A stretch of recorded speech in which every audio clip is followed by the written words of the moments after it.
నమస్కారం, welcome to my channel. మనం ఇంతకు ముందు వీడియోలలో వర్ణమాల గుణింతపు గుర్తులు కూడా చూసాం కదండి. మరి అచ్చులకు వచ్చే గుర్తులను గుణింతపు గుర్తులు అని అంటారు అని నేర్చుకున్నాం కదా. ఈ గుణింతపు గుర్తులు ఆ నుండి ఆహా వరకు ఉన్న అక్షరాలకు ఉంటాయి. ఇందులో ఆ అక్షరానికి అంటే మొదటి అక్షరానికి ఏకమాత్రా కాలంలో, రెండవ అక్షరానికి ద్విమాత్రా కాలంలో పలుకుతాము. ఆ తలకట్టు పదాలన్నీ కూడా ఏకమాత్రా కాలంలో పలకాలి. ఆ తలకట్టు పదాలు చూద్దాం. కడవ, జడ, గద, పలక, వల, తల, లత. ఏకమాత్ర కాలం అంటే వన్ స్లాప్ లెటర్. పడవ, నగ. అలాగే ఇంకా కొన్ని పదాలు కలప, గడప, చవక, జలజ, తడక, దవడ, పడమర, భజన, మరక, వనజ. అలాగే వీటితో వాక్యాలు కూడా చూద్దాం. ఆ దండ, కమల దండ, ఈ పంట, శనగ పంట, ఆ పలక, వనజ పలక. ఇవన్నీ కూడా వన్ స్లాప్ లో పలికాం.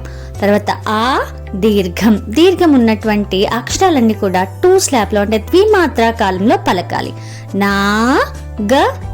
నాగలి, ఇక్కడ నాని పలికాను చూసారా. గాడిద,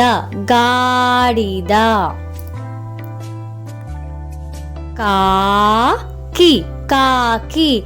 గమనిస్తే మొదటి అక్షరాన్ని నేను ద్విమాత్రా కాలంలో పలుకుతున్నాను. పాఠశాల,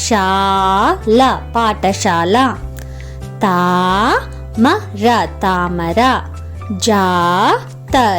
జాతర, పాప, వాన,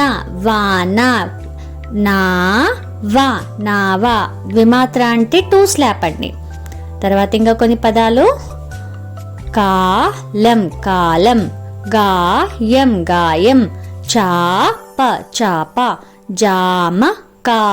జామకాయ, తాగడం, దాత, నాటకం, పాట, బారసాల, మాల, వాదన.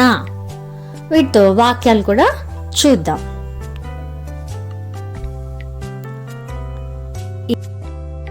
ఈ వాక్యాలు కూడా నేను దీర్ఘం పదాలతో రాశాను. పాప, పాట పాడావా? భారత కాలమానం, భావన, బారసాల. ఇలా నేను వీటితో వాక్యాలని కూడా ఇక్కడ ఇవ్వడం జరిగింది. అలాగే స్వరభేదం చూడండి. తలకట్టుకు దీర్ఘానికి మధ్య భేదం. కలం, కాలం. ఇక్కడ ఉదాహరణ చూడండి. కలం, కాలం తీసుకుందాం. మొదటిది కలం అంటే పెన్, కాలం అంటే సమయం. అంటే అక్కడ ఉన్నటువంటి అర్థం మారింది. ఏకమాత్ర, ద్విమాత్ర అంటే తలకట్టు వచ్చినప్పుడు ఒక అర్థం వచ్చింది, దీర్ఘం వచ్చినప్పుడు ఒక అర్థం వచ్చింది. కాబట్టి అక్షరాన్ని పలికేటప్పుడు సరిగ్గా పలకాల్సి ఉంటుంది. ఏకమాత్ర, ద్విమాత్ర కాలాలని ఖచ్చితంగా మనం పాటించాల్సి ఉంటుంది. అలాగే ఇంకా కొన్ని ఉదాహరణల్ని కూడా చూద్దాం.